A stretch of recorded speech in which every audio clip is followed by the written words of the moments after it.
संगठन में भागीदारी और सत्ता में हिस्सेदारी, और जिसकी जितनी संख्या भारी उसकी इतनी हिस्सेदारी। जहां आरक्षण के तहत आपको नौकरी मिल रही है, इस विचारधारा के तहत जिस विचारधारा से चल रहे हैं वो सब खत्म हो जाएगी और आपकी नौकरी भी खत्म हो जाएगी और आपका आरक्षण खत्म हो जाएगा। से पूरी हर आदमी परेशान है, महंगाई से परेशान, बेरोजगारी से परेशान, लेकिन उसकी ये बात नहीं करते। ये वही ध्रुवीकरण की बात करते हैं, कैराना पलायन की बात करेंगे। कैराने में आज तक दंगा नहीं हुआ, लेकिन अभी योगी जी कैराना आ गए।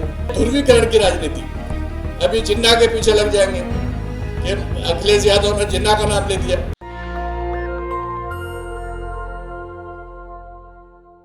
काफी देर से यहाँ बैठे हैं और ये कोई ऐसी सभा नहीं है, ये तो एक स्पेशल प्रोग्राम है।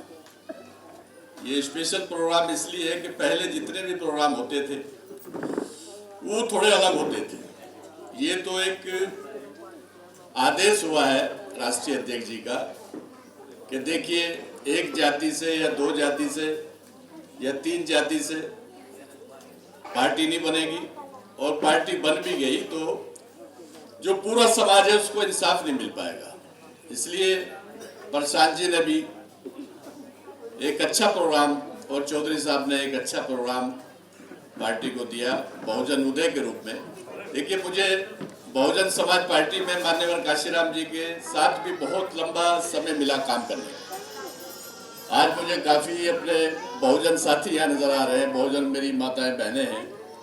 बहुत एक लंबा अनुभव रहा और मुझे आज ऐसा आपको देख करके ऐसा लग रहा है कि जैसे बहुजन समाज पार्टी की मान्यवर काशीराम जी की जो विचारधारा थी, जो मान्यवर काशीराम जी की विचारधारा थी, जिसमें हमें पूरे बहुजन समाज को जोड़ना था, उनको संगठन में हिस्सेदारी देनी थी और सत्ता में हिस्सेदारी देनी थी। उनका एक लक्ष्य था कि गांव से लेकर, जैसे प्रधान बने हमारे, बहुत खुशी की बात है कि पढ़े लिखे हैं, डिप्टी कमिश्नर से रिटायर हुए। उनकी इच्छा ये थी कि ठीक है, मनुवाद ने हमें बहुत कई हजार जातियों में बांट दिया, हमें कई हजार जातियों में इसलिए बांटा कि ये अलग अलग रहें और हम राज करें। देखो, साफ सी बात है।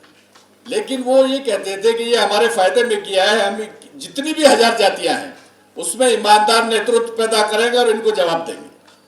उनकी ये इच्छा थी कि जितनी भी हजारों जातियां हैं उसमें ईमानदार नेतृत्व पैदा करना, भले ही वो दलित है, पिछड़ा है, कोई भी है, उसमें एक ईमानदार जब तक नेतृत्व पैदा नहीं होगा, जब तक उस समाज को और उस जाति को मान सम्मान और अधिकार नहीं मिल सकता। तो आज की जो बैठक है स्पेशली ये थी कि बहुजन उदय के रूप में जो हमारे SC के ST के जो गांव में, कस्बों में, शहरों में हमारे लोग रहते हैं, कार्यकर्ता रहते हैं, उनको हमारे संगठन में भागीदारी देनी, उनको जिम्मेदारी देनी।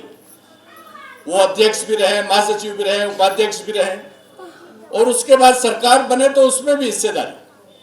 मतलब यह है कि संगठन में भागीदारी और सत्ता में हिस्सेदारी, और जिसकी जितनी संख्या भारी उसकी इतनी हिस्सेदारी। ये एक मेन लक्ष्य है।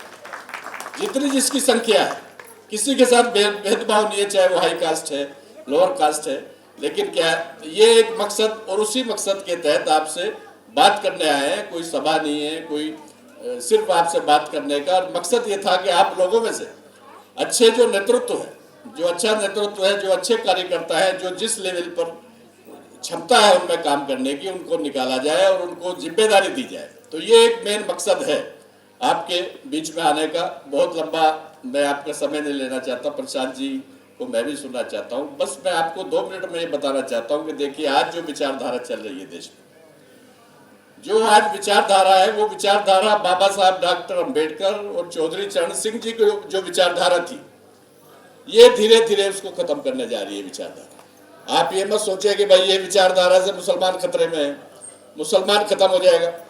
आप ये भले ही आपने देखा होगा कि जितने रेलवे स्टेशन, जितने भी बड़े बड़े संस्थानों के नाम सब इन्होंने चेंज कर दिए। अभी भोपाल का हबीबगंज स्टेशन, उसका भी नाम बदल दिया। लेकिन ऐसा नहीं है साथियों, ये आपको दिखावा कर रहे हैं कि हम इनके दुश्मन हैं। साथियों, आप बहुत बड़ी तादाद में दलित समाज के लोग यहाँ बैठे हैं। देखिए, आपने एक 2 साल पहले आरक्षण का एक छोटा सा मुद्दा इन्होंने खत्म करने की कोशिश की थी। लेकिन उस पर बहुत बड़ा बवाल हो गया था दिल्ली में, पूरे देश में।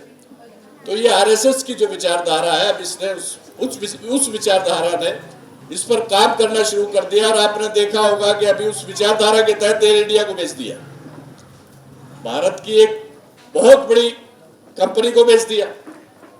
ऐसे ही रेलवे और जितनी भी संस्थान है जहां जहां आप नौकरी कर रहे हैं, जहां आरक्षण के तहत आपको नौकरी मिल रही है, इस विचारधारा के तहत जिस विचारधारा से चल रहे हैं, वो सब खत्म हो जाएगी और आपकी नौकरी भी खत्म हो जाएगी और आपका आरक्षण खत्म हो जाएगा। ये उस दिशा में काम कर रहे हैं। मैं आपको आगाह करना चाहता हूं, अभी इनके पास कोई मुद्दा नहीं है। देखिए, जब भी चुनाव आता है ये नहीं बताते कि हम विकास करेंगे, हमने जो है 5 साल में ये काम किया, क्योंकि आप देख रहे हैं कि महंगाई से पूरी हर आदमी परेशान है, महंगाई से परेशान, बेरोजगारी से परेशान, लेकिन उसकी ये बात नहीं करते। ये वही ध्रुवीकरण की बात करते हैं, कैराना पलायन की बात करेंगे। कैराने में आज तक दंगा नहीं हुआ, लेकिन अभी योगी जी कैराना आ गए, उनको किसी ने बुलाया भी नहीं, उनको किसी ने बुलाया नहीं। और जो पलायन वहां हुआ भी है वो भी कोई नहीं है, वो भी गुंडागर्दी किसी की रही होगी। तो सब झूठ बात है। तो क्या है कि ये ध्रुवीकरण की राजनीति, अभी जिन्ना के पीछे लग जाएंगे कि अखिलेश यादव ने जिन्ना का नाम ले दिया। तो मेरा कहने का मतलब ये है कि ये सिर्फ ध्रुवीकरण की राजनीति करते हैं, नफरत की राजनीति करते हैं। अभी कश्मीर शुरू हो जाएगा। आपने 2019 में देखा था एक बहुत बड़ा कांड हुआ, पुलवामा कांड, उसमें सर्जिकल स्ट्राइक हुई। हम डेली डिमांड कर रहे हैं कि आप जो हमारे किसान, हमारे नौजवान मर रहे हैं कश्मीर में, डेली 2, 4, 5 शहीद हो रहे हैं। हम इनसे कह रहे हैं कि सर्जिकल स्ट्राइक करनी है तो अभी करो। हम इनसे कह रहे हैं कि अभी कब करोगे? क्या चुनाव के मौके पर करोगे, जब आपको पता लग जाएगा कि उत्तर प्रदेश में हारने जा रहे हो? तो साथियों, लंबा, क्योंकि आप बहुत देर से बैठे हैं, लंबा भाषण नहीं करना चाहता। प्रशांत जी को मैं भी सुनना चाहता हूँ। आप इनसे होशियार हो जाइए, सत्ता में ये जाने वाले हैं। अभी इन्होंने, इनकी बी टीम से भी होशियार रहना, बी टीम बहुत आएंगी। बिहार में इन्होंने बी टीम लगाई, बंगाल में बी टीम लगाई, लेकिन बिहार में बी टीम की वजह से जीते, बंगाल में हारे। तो ये जो है बी टीम भी काम करेगी इनकी। तो हम आपके बीच इसलिए आए हैं कि आप लोग आइए। राष्ट्रीय लोकदल एक सेम विचारधारा जयंत चौधरी की, जो मान्यवर कांशीराम जी की विचारधारा थी, उसमें और इसमें मुझे कोई अंतर नजर नहीं आता। इसमें आइए और इसमें भागीदार बनिए, जिम्मेदारी लीजिए, और सत्ता आएगी तो उसमें भी हिस्सेदार बनिए। बस इन्हीं शब्दों के साथ, क्योंकि आप भी काफी देर हो गई, मेन मकसद यह है कि विचारधारा को बचाना है, मान्यवर कांशीराम जी की, चौधरी चरण सिंह जी की। बहुत बहुत धन्यवाद।